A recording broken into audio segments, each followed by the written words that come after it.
issue. Okay, now come to Kawira. I remember that before, as we were discussing that case, before Muirari came to Parliament, a lady called Florence Terra wanted third seat. That lady was caught under the instructions. She was beaten, and raped openly. It was recorded. She appeared before the police. She had air. Yeah. She had to actually Locks. move the air. The locks they were pulling. Pull it out. Yeah. She was raped by many people just to embarrass her. Eventually, she ran away. Her own son was caught and killed. Now she's in Canada. She can't stay in Meru. Okay? That is a Meru daughter, born in Meru, wanting to represent the women of Meru openly. That's what was done to her. Now, I can see the same thing being done to Kawira. When I saw those Meru men talking, they were talking exactly to do.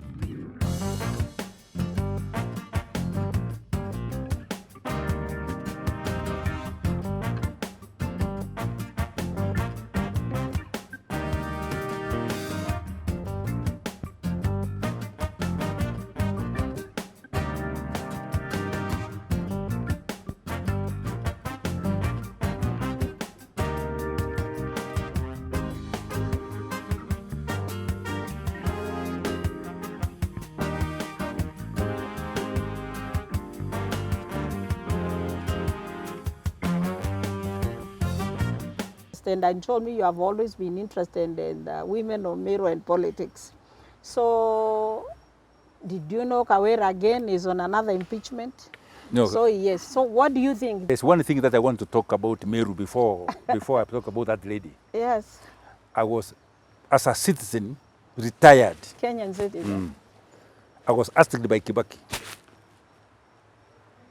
when Kibaki became president, to be part of a team to go around the whole country for 7 counties and identify which Kenyans should be made heroes.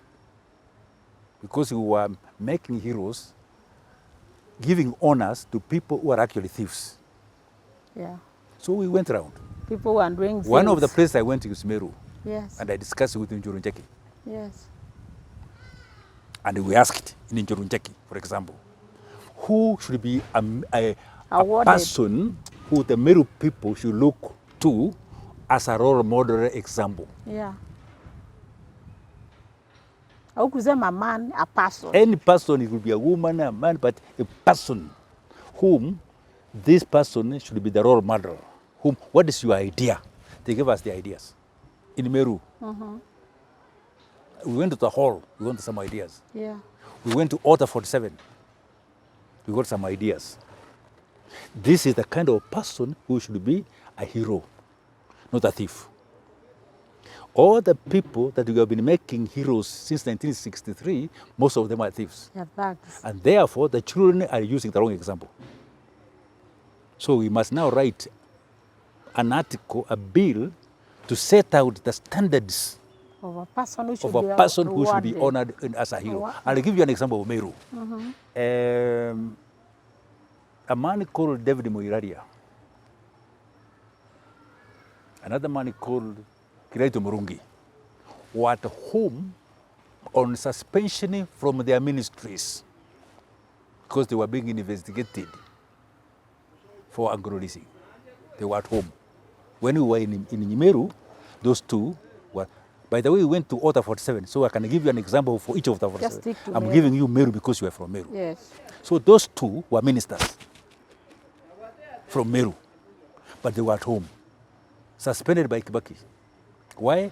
Until the investigations of agro-leasing is finished. Correct? Yes. So this was going on. So they cannot be honored. They cannot be get EGH. You don't, in England, everywhere, you do not get such people to give them EGH because they cannot be honored. People who have got doubts about their character cannot be honored. Yeah. So they were at home. They were not stripped of the EGH because they were still EGH.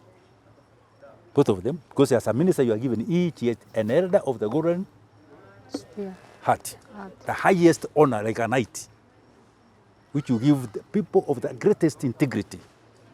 Now these guys are suspended, they are at home, but they retain their honor. Okay? Okay. Now, one of the things we are asking, can you be an honor in Meru, honored by the people of Meru, and refuse to be honored by at the national level? Is there a relationship? Because if you are honored by the people of Meru and you are a minister, you should be honored at the national level. Yes, true. The people say now, there's a man called, there's a member of parliament, I can't remember the name, from Meru. That member of parliament for Meru is the one who raised the issue of Anglo-leasing in the house. Moturia, Aloeo, Brown guy, the name we call. Oh, Nani, Benjamin Dubai. Anyway, you remember him. Yeah. He raised the issue of Anglo-leasing in the house. Because he raised the issue of Anglo-leasing in the house and it's of Meru, 2 ministers of Meru were suspended. You understand? Yes. Therefore, in the eyes of Kenya, national level, the person who raised the issue of Anglo-leasing in the house was a hero in Kenya. Because he was protecting Kenya's image and Kenya's money at the national level. He was a hero. So he should be honored as a hero. In Meru, he was a villain because he has embarrassed the sons of Meru. Wow. So he lost his election seat. When the elections came, because aliongea ukweli. But yeah, the Meru people of Meru punished him. Embarrassed the heroes. No, yeah, the guys who are supposed to be heroes of Meru. Who are supposed to be. The heroes of Meru. He has embarrassed them. Wow.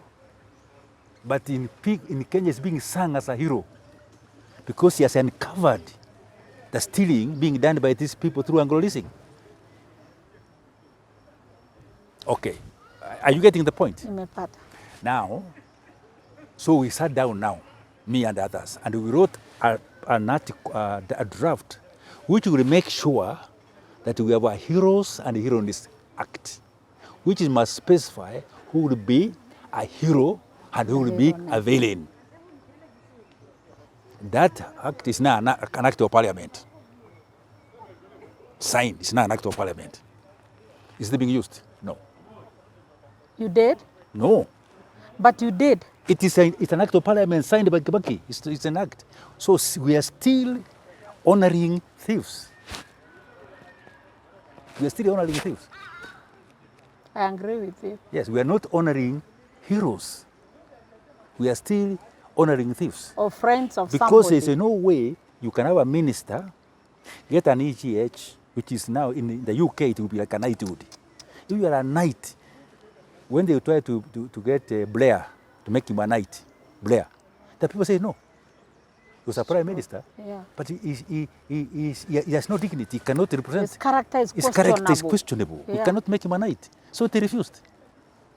But here, you get any minister, clearly a thief, and is given EGH. EGH is like a knight. Wow. Now, those guys went to their graves. Nani went to his grave, Muralia, with an EGH. He was still in court, from hostel to court. The money is stolen, but his knighthood remains. Up to now, isn't it? Yes. Yes. So, now. Kind of integrity. Now, so, and you are now asking me here to draft that bill. So I'm saying that bill now should wait until we sort out the state. Because this bill cannot be implemented by this state. Whatever bill I do, this state cannot implement it. Let's go to Kawira issue. Okay, now come to Kawira. I remember that before, as we were discussing that case, before Muirali came to Parliament, a lady called Florence Terra wanted third seat. That lady was caught under the instructions. She was beaten and raped openly. It was recorded it was, she appeared before the police, She had, she had air. yeah. They had to actually Locks. she had to move the air. The locks they were pulling. Pull it out. Yeah. She was raped by many people just to embarrass her. Eventually, she ran away. Her own son was caught and killed. Now she's in Canada. She can't stay in Meru. Okay? That is a Meru daughter, born in Meru, wanting to represent the women of Meru openly. That's what was done to her. Now, I can see the same thing being done to Kawira. When I saw those Meru men talking, they were talking exactly to do to her what violence. The same. So it has repeated itself. Now, can those Merus be categorized as heroes? Because those are the representatives. Those people are elected. They are senators, they are members of parliament. One of them is a deputy speaker of the Senate of Kenya. Deputy speaker in the Senate of Kenya, fighting Kawira. Exactly subjecting to Kawira to the same conditions which was subjected to Florence. Same. He is the deputy speaker. When Kawira was appearing in the Senate, he is one of the people chairing the Senate. The speaker. You are appearing before that speaker, and you expect justice from that from that person. And it's a Meru. That person is to be protecting the women of Meru. True. Because he has daughters. He has a wife. He has sisters. He has sisters. He's a leader. And he's a leader. A senator can be the president. Yes. A senator can be a president. And he oversees everything in the county. And you are giving him an honor. If there's an honors list, he will appear there. A draft which I had drafted. When I see him in the honors list, what do I feel? Bad, definitely. Where should I draft another bill? And nothing will happen anyway. Nothing. If I'm going the same, that's why if you ever meet him, Tata, who is my friend, yes. If you ever meet him, yes. For me now, I will ask him to stop everything. Everything, including this act. Yes. And make sure you save the nation from total collapse first. Because, okay, the last thing Umtata is doing, Umtata is trying to tell you that the Public Finance Act 2023 is unconstitutional. The entire act should be removed and repealed. That's what he's saying. Now, that's a lot of work. If you don't do that, there's no money you are going to put in this act to give to the old people like me, because they won't come. So I will tell him, forget about me for now. Forget about this thing for now, because the money will not be put there anyway. It won't benefit you. No, anyway. It won't come. It won't come. Because you can only get money from tax or from loans. The loans you have taken too much. The tax you have taxed too much. People say no. People have said we cannot tax anymore. It's enough. The people in the loan, they say we cannot give you any more money. So forget now me. Let's sort out the state so that you can be able to tax people and borrow money. And then from there, because where are you going to get money to give? You can't borrow. And the people are saying you are taxing too much. Where are you going to get this money? Wow. Where are you going to get the money? So focus, first of all, sorting all those two, the loan and the tax. Then after that, drop the tax. Because you remove your eyes to do the tax, to do the money for me. You continue with an unworkable If you remove your eyes and you try to see how do I sort that muse now, that energy is being wasted. Sort this out. The moment they sort it out, then come now and do the act. Viewers, you hear now, that's Julius, and he's retired. He's full of wisdom. Like we say, our older persons, they are our heritage. So many things we have learned today, and that's why we need to protect them. That's all I've always said.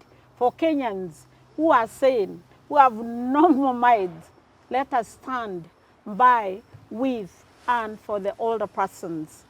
Because my voice, your voice, our voices are the voices of the voiceless. Thank you very much. Thank you, Julius. I hope you have learned something. A lot.